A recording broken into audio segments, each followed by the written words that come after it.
Hello everybody, welcome back to HardReset.Info channel. In today's video, I'll show you how to easily turn off or turn on your location on the Google Pixel 10.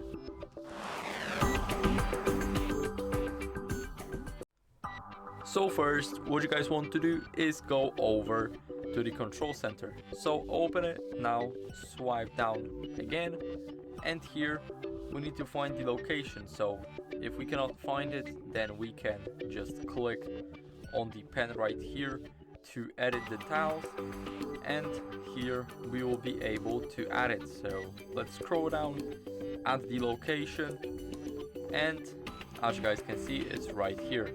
So we can just do that. Let's leave, and now it's on the other side here. So now, as you guys can see, the location is turned off, and device location for all apps is turned off, and you may not be able to locate your device if it's lost. So do it at your own risk and make sure that you won't lose your device. Now the location is turned off, and here we can turn it on again. So that's basically it. I hope this video was helpful. If it was, then leave a like, subscription, and a comment, and I'll see you in the next one.